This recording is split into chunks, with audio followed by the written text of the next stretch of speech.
Streaking through space, light is the fastest thing in the universe. It could circle the Earth 7 times in 1 second. As it reaches us across vast distances, it reveals the history of the cosmos. We're able to look back in time. Light travels at 186,000 miles per second. Its speed is an ultimate barrier. Nothing can go faster. We have never, ever broken the speed limit. But is the answer final? Will spaceships ever speed faster than light? Is it even worth trying? To give up without trying is just giving up. It can neither be touched nor felt. It is an abstract quantity of immense impact, the rate of motion at the very heart of all existence, the fundamental linchpin of the universe that we call light speed.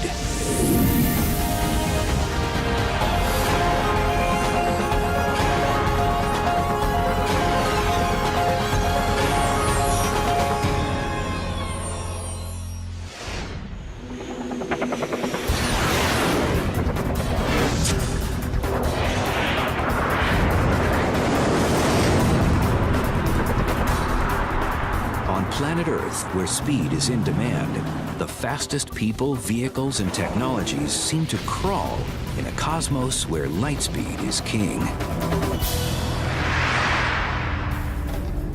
More than king, the speed of light is the cornerstone on which the universe is built. There's a famous saying in physics, which is that the speed of light is not just a good idea, it's the law. The speed of light is one of the most important speed limits in the entire universe.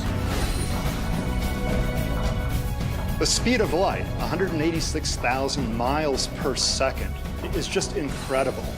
I mean, if light traveled in a circle around the Earth, it could circle the Earth 7 times in 1 second. That's an incredible speed.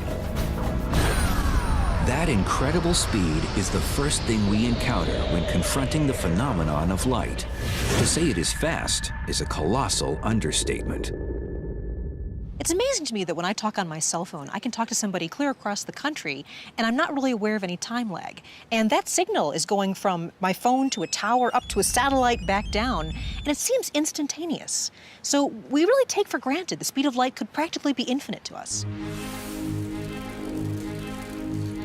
Physics professor Clifford Johnson of USC is an avid bike rider.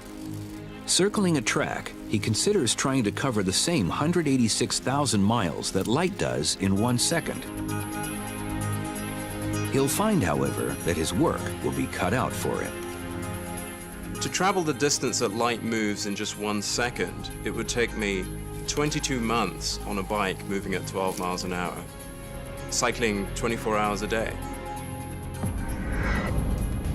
But the speed of light, in relation to the speed of life, makes our world work in just the way we've come to expect. One of the beneficial effects for humanity of having the speed of light be as fast as it is that what you see is what you get. Light speed makes everyday experience virtually instantaneous. When the light bulb goes on, you see it right away. Anything that happens around you registers immediately. And certain experiences make it crystal clear that light travels faster than anything else, including sound. One interesting consequence of the great speed with which light travels is that you see a flash of lightning essentially instantaneously, but you hear the thunder only later on.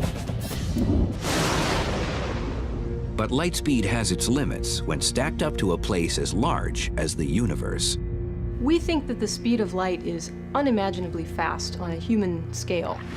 However, in astronomical terms, it's actually kind of pokey.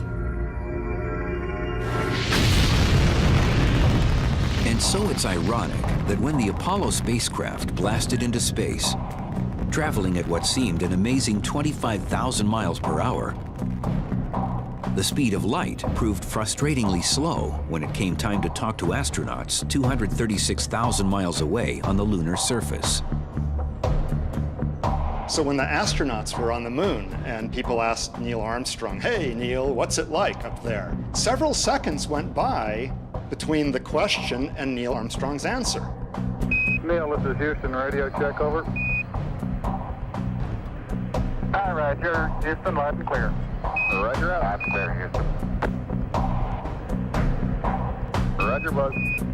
And those several seconds were not because he was thinking about the answer, but rather because it took 1.3 seconds for the signal traveling at the speed of light to reach Neil from mission control, and another 1.3 seconds for his reply using radio waves to come back. And that's 2.6 seconds without even thinking.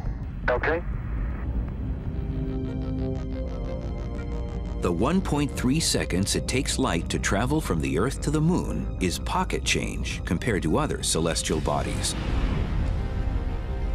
Light from the Sun, for instance, takes more than 8 minutes to get to the Earth.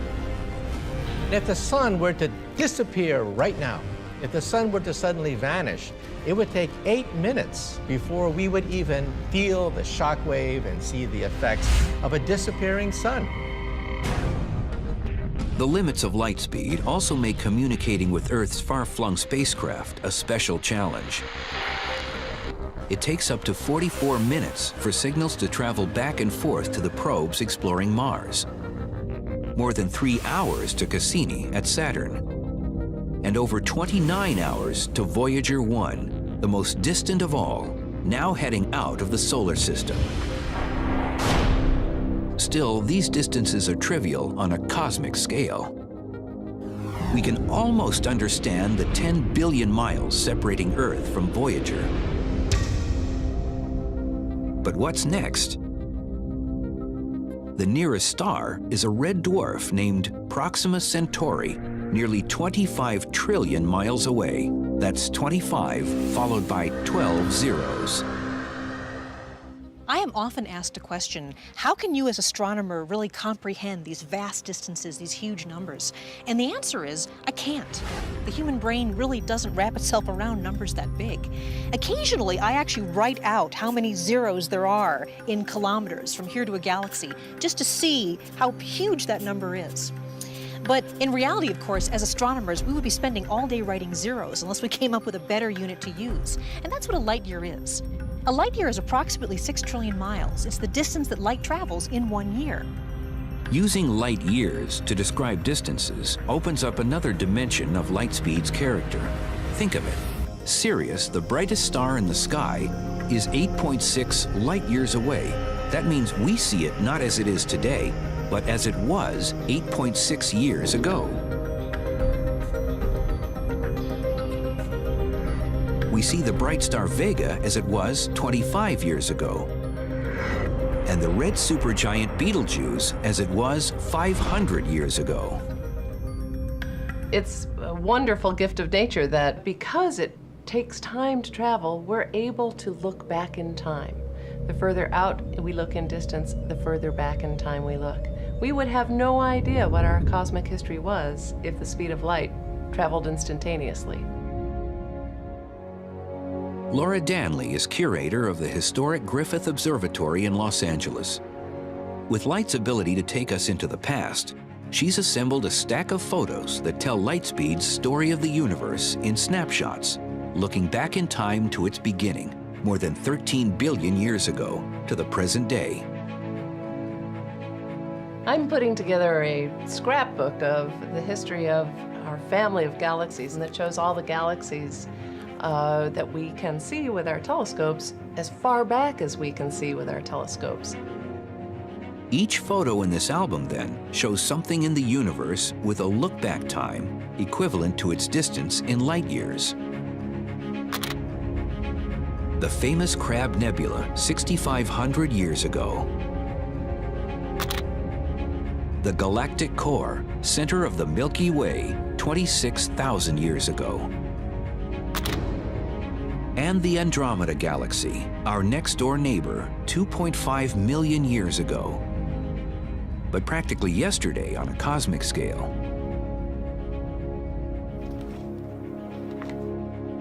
I love this cluster. For almost 90% of the look-back time, the album is filled with common galaxies. Common, yes, but intriguingly diverse. These two are colliding. You can see one going what appears to be right through the other. And there's a lot of drama in the way galaxies evolve and the way they interact with one another. So this one would be, it's only about 500 million light years away. As Danley places each shot in the album, a bigger picture begins to emerge. Adult galaxies have been the main characters, evolving in all their variety for the past 12 billion years. But the cosmos also has its childhood photos, showing galaxies when the universe was a mere toddler. These are actually very interesting galaxies at about 11 billion light years away. These compact galaxies represent what might be a two or 2.5-year-old child, just really learning how to walk. But even these galaxies have their younger brothers and sisters. This spectacular shot shows a gravity lens, a cluster of galaxies 2.2 billion light years away that bends light, allowing us to see much further in space and time. The lens reveals a tiny speck identified as one of the earliest galaxies we can see, as it was 13 billion light years ago, still an infant in the evolving universe. Galaxies, when they were babies, really don't have a lot of distinguishable features. They're kind of blobs. They don't really have a lot of structure. The universe as a whole was something of a blob at the beginning of its life, too. What we see of that time are the first light waves in history, reaching us only now, 13.7 billion years after they flashed into existence. We see them in the picture of an afterglow from the Big Bang. And they are known today as the cosmic microwave background radiation. The cosmic microwave background radiation is the most distant thing we can see. It is, in a sense, the picture of the baby upon delivery. NASA's all-sky picture reveals a glow that is uniform everywhere we can see. The universe as it was in a cosmic moment after its birth. But here, our view comes to a sudden halt. What we can see of the universe is limited, not by the size or power of our instruments, but by the barrier of light speed itself. How can the fastest thing in the universe make us blind to the infinity of space?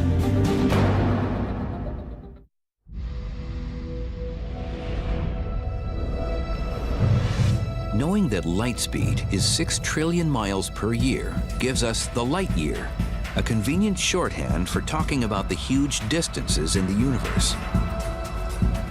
But it's just as important to understand that light speed at 6 trillion miles per year is an ironclad constant.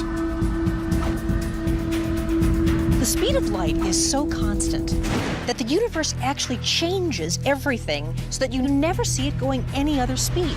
So the speed of light really is the measuring stick of the entire universe.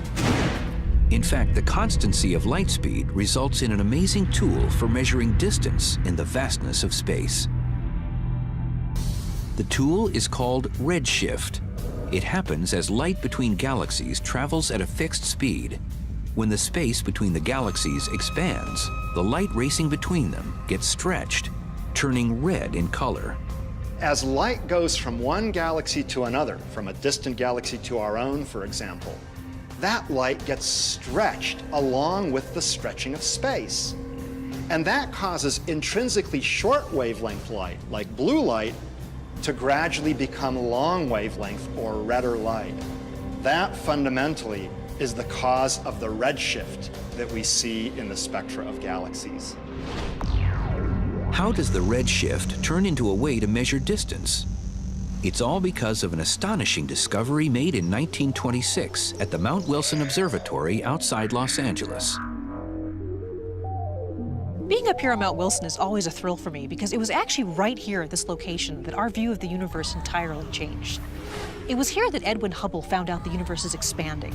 And that was an amazing thing. He wasn't expecting it. Nobody thought that was the case. And it changed everything.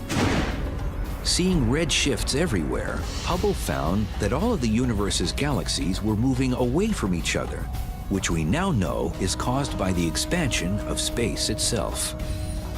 As seen from the Earth, a galaxy doesn't look like it's moving away, but we know that it is because its light is redshifted. A galaxy moving away at low speed has a slight redshift. A galaxy moving faster has a larger redshift.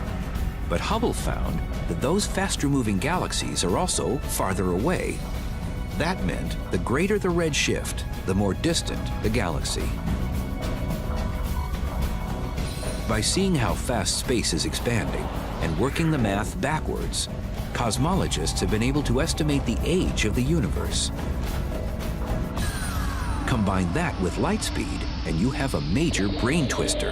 The universe is such a huge place that the light travel time really becomes important to us. We believe the universe began about 13.5 billion years ago. That means the farthest in any direction we can look is 13.5 billion light years. There hasn't been enough time for light to travel more than that. It's called our light horizon, a sphere 13.5 billion light years in all directions, containing everything we can see. But that's where the brain twister comes in. Does space end there? We have no reason to believe that the distance we can see is the entire size of the universe. In fact, it might be much bigger than that. It's just that with light travel time, that's all we can see. That's our horizon. So consider this conundrum. Astronomers in a galaxy at one edge of our horizon can't possibly see any galaxies on the other edge of our horizon. But they can see galaxies 13.5 billion light years in the other direction. And so can astronomers at the edge of their horizon, and on, perhaps to infinity. As for astronomers on Earth, light speed has them trapped. If we ask what is happening beyond our light horizon, we have to face the fact that the speed of light really is a barrier. We've never seen anything beyond our light horizon. Can we take comfort in the fact that there is so much to see inside our horizon?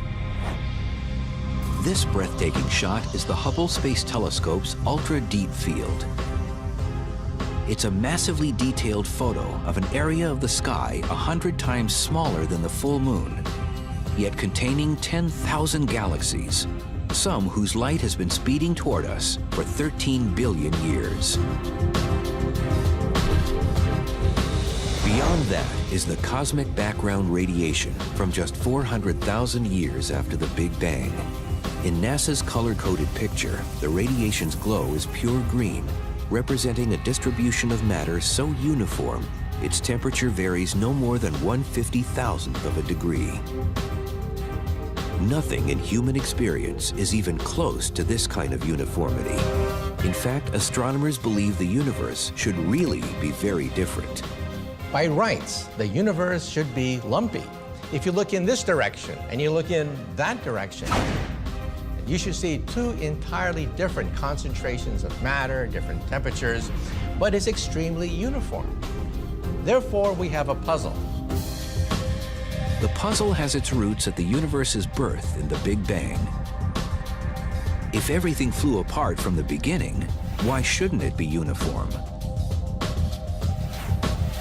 No kind of explosion that we know about leads to that kind of uniformity. If you imagine an ordinary explosion, an atomic bomb, a piece of TNT, it's not really uniform at all. There's a piece of shrapnel going off there, a piece of paper going off there, an extra piece of iron going off there. It's really very non-uniform. So scientists believe the cosmic background radiation just shouldn't be as smooth a green as it is. We can find out why in an ordinary paint store. Let's consider a universe that consists of different color cans of paint. In our hypothetical paint universe, we have a can of yellow paint and a can of blue paint. And at the instant of the Big Bang in this universe, the two cans of paint start expanding apart from each other. In our hypothetical paint universe, one side of it would look yellow, and the other side would look blue. But as we've learned, the cosmos looks green, whether it's the paint universe or the real thing. The two colors of paint represent the different particles in the infant universe. To end up a uniform green, like the cosmic background radiation, they had to be touching. But when scientists first calculated the speed of the Big Bang, they concluded that it blew everything apart faster than the speed of light, meaning blue and yellow were too far apart, even at the instant of creation, for any mixing to take place. Seeing a universe that's so uniformly green would be very strange. It would be like taking our can of yellow paint, pouring it out, and having it be green, then taking the can of blue paint, pouring it out, and having it be green as well. It's impossible. This horizon problem can be solved by a theory that I've worked on called inflation, which is a twist on the Big Bang. Inflation is now the widely accepted variation that makes the Big Bang work without the limit imposed by the speed of light. Another way this could have happened is that our paint universe might have expanded only this far. The two cans of paint have enough time to mix and become uniformly green before the universe undergoes a sudden period of expansion that occurs faster than the speed of light. This would spread green paint all over the universe. If this theory is right, the period of inflation is really the Big Bang that we observe. The other bang that happened before that becomes really a little bang. It's just a precursor to the real Big Bang. Even today, the universe is expanding at high velocity, galaxies speeding away from each other so fast that they seem to violate light speed as the ultimate speed limit. The faster-than-light expansion of space sets yet another limit on what we can see from Earth, where the galaxies of the universe continue to rush away from us. The galaxies that are relatively near to us, those that you can see easily, are moving away pretty fast. And indeed, the more distant ones are moving away faster. But the ones that are really far away, in fact, are moving away faster than the speed of light. And then there are the galaxies that you will never see because they started out so far away that the light from them will never reach you because the space is expanding faster than the speed of light. Space itself, then, is the exception to the rule. It can expand faster than the speed of light. But everything inside it remains bound by Albert Einstein and his theory of relativity. Albert Einstein is the cop on the block. You cannot break the light barrier. We physicists can accelerate particles to 99.9999% the speed of light, but we have never, ever broken the speed limit. But we don't need to break the limit to experience the strange province of light speed. If the universe bends and stretches around the speed of light, what happens when we hit the accelerator and start to get close?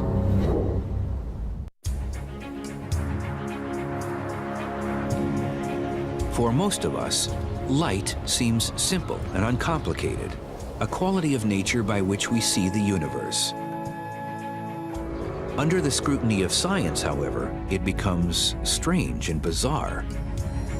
Light is such a common thing in our everyday experience, and yet we have very little understanding of it, really. It's very weird. The speed of light is something that the entire universe bends around to accommodate. We can begin to understand why the universe bends itself around light speed by joining physicist Clifford Johnson at a bicycle track, where a tennis ball will compete against a beam of light. If I throw an ordinary object like a tennis ball, I can throw it at a given speed, and it'll go a certain distance. This is the path of the tennis ball as Johnson throws it while he's standing still. It lands roughly halfway down the track. Next, he'll throw the ball again, but this time from a moving bike, with different results.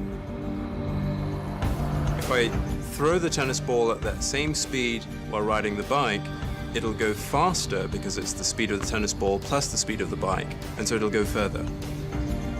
Compare the two tosses, and the difference is clear. The ball goes faster and farther when thrown from the moving bike. It makes perfect sense.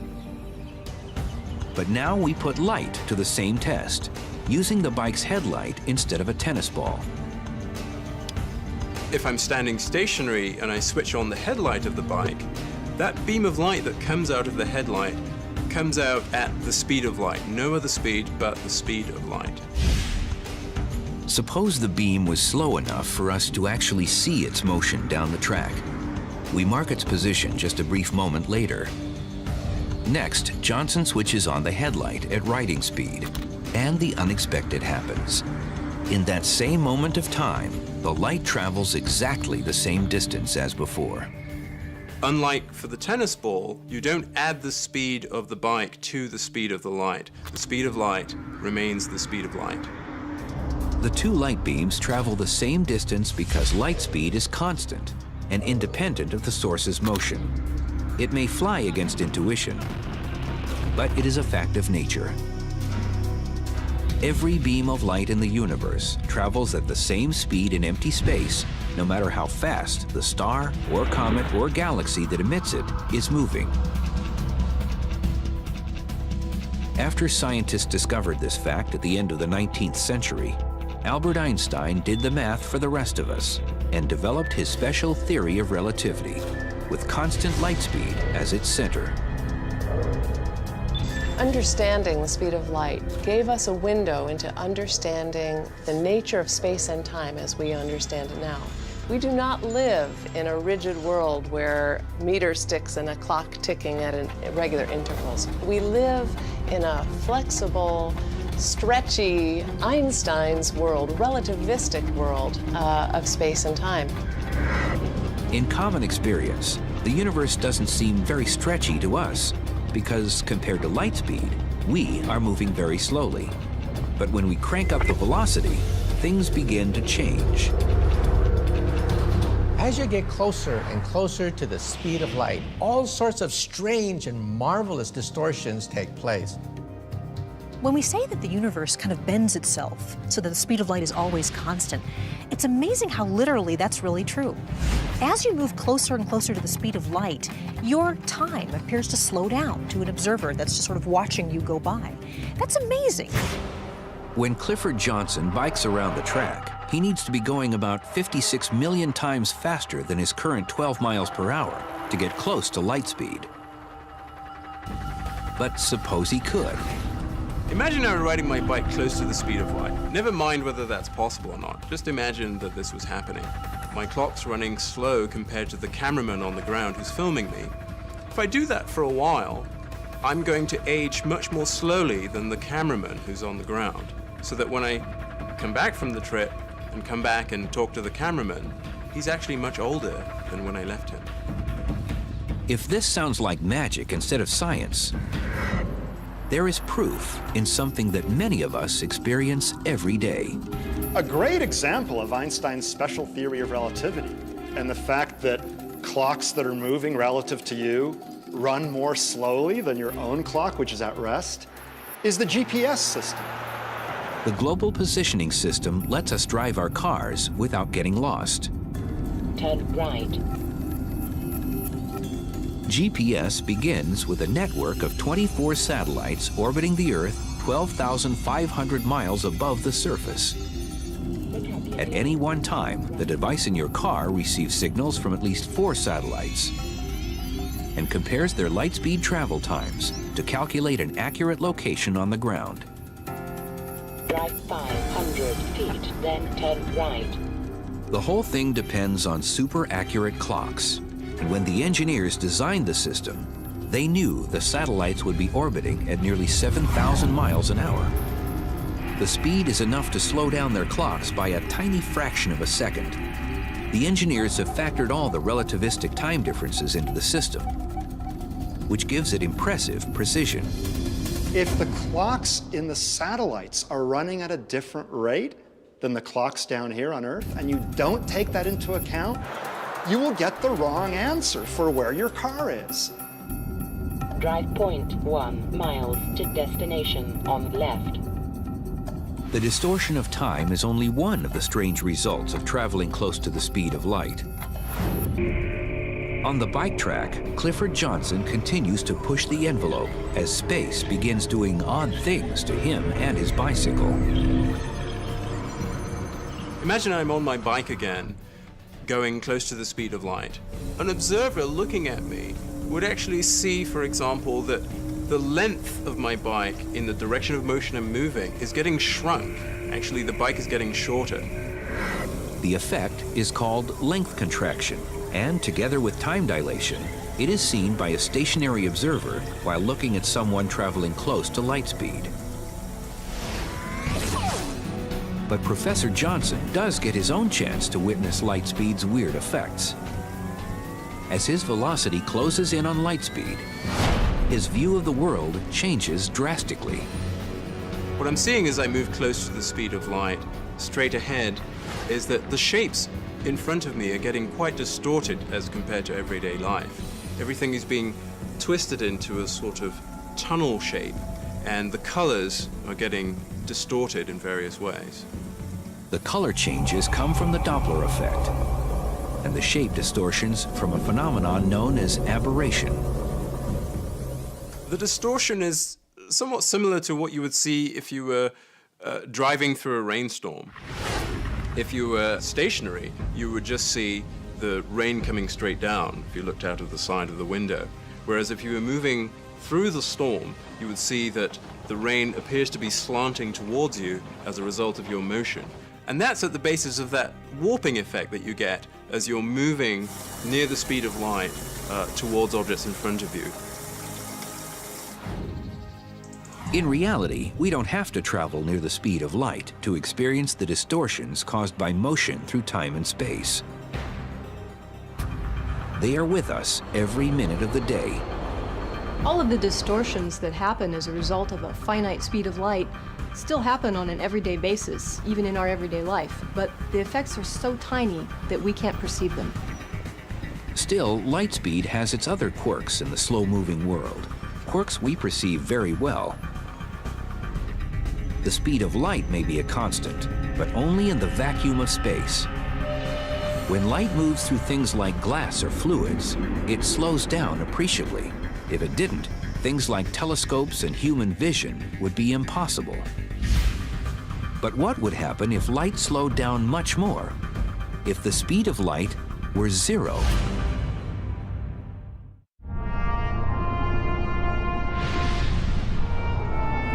Light speed is 186,000 miles per second. It is a universal constant, but a constant with a catch. It travels at that speed only in a vacuum.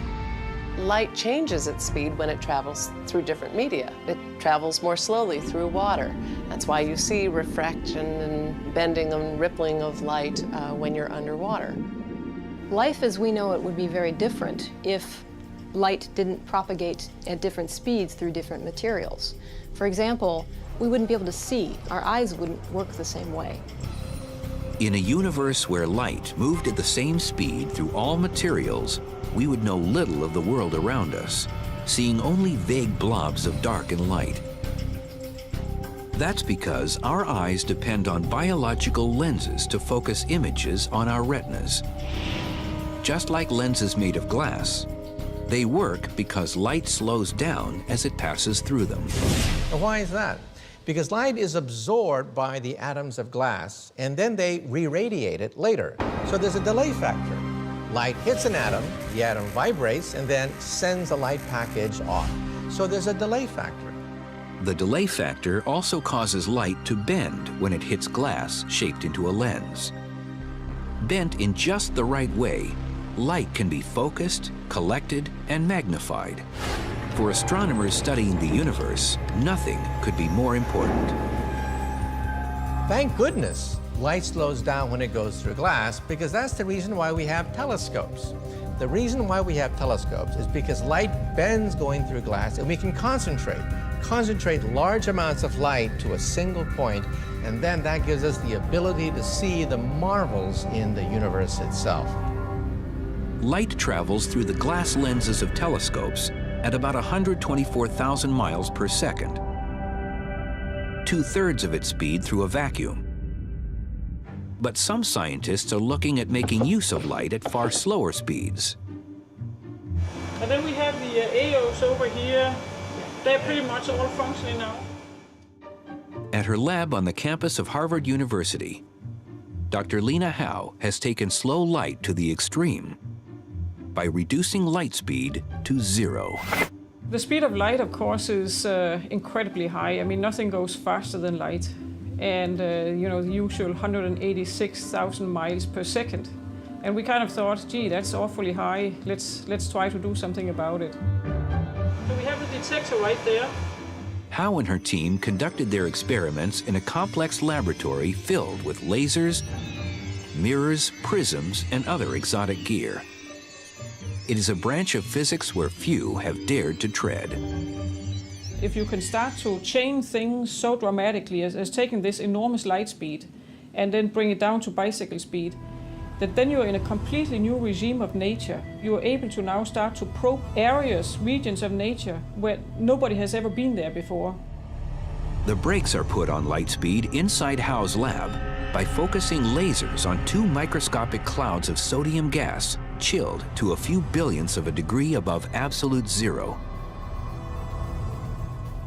A control laser hitting the 2 clouds sets them up for action. Then, a quick light pulse shoots into the first cloud, where it is squeezed into the gas and slowed to just a few miles per hour. The light pulse goes from being about 1 kilometer long in free space. It compresses like a concertina as it enters the atom cloud and ends up being only 0.02 millimeter in size. That's less than half the thickness of a hair. So really small, and it's so small that the light pulse actually ends up fitting totally inside the atom cloud. Howe says the atomic imprint of light in the sodium cloud is a perfect copy, embedded in atoms, of the original light pulse. It can then be stopped in free space between the 2 clouds before moving on. When it enters the second cloud, another shot of the control laser expands it to its original size, shape, and speed of 186,000 miles per second. It is comparable in some ways to a science fiction transporter that sends people or objects through space. So in these experiments, what we really do is we stop and extinguish a light pulse in one part of space and revive it in a completely different part of space and send it back on its way.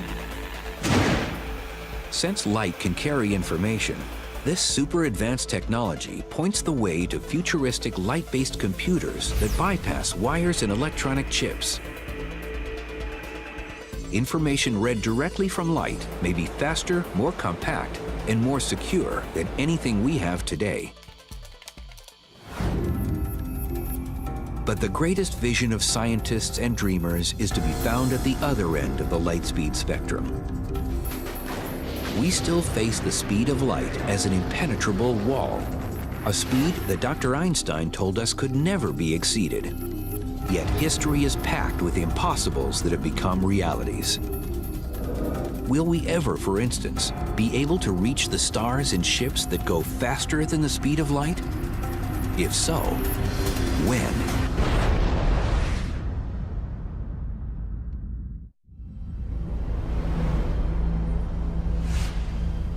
In April 2008, world-famous physicist Stephen Hawking called on the human race to colonize space and make interstellar travel a long-term aim.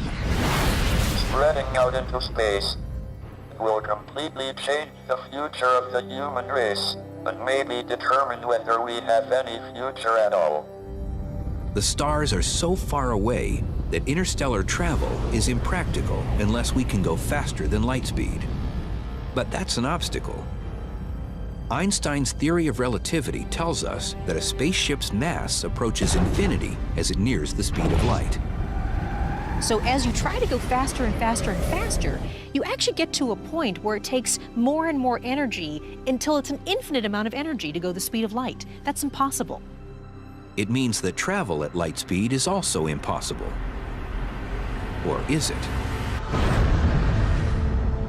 Mark Millis is one of a handful of scientists who isn't ready to throw in the towel on the subject. A NASA propulsion physicist by profession, he likes to build models of starships in his spare time and is well aware of the giggle factor in any talk outside science fiction of star travel. The giggle factor is actually a healthy response. It helps provide skepticism to the topic to ask deep questions to make sure that we're proceeding correctly. Once head of NASA's mothballed Breakthrough Propulsion Project, Millis is editor of a book that has collected the serious current research on the subject. When it comes just to the light speed issue, there's about 36 physicists who've written articles, some skeptical, some suggesting new methods on the topic. No one is saying that anytime soon we'll be able to have warp drive to the stars. But on a scale of centuries to millennia, it can't be ruled out.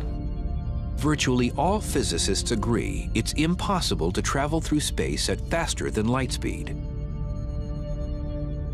But there may be a way to cheat by altering space instead of traveling through it.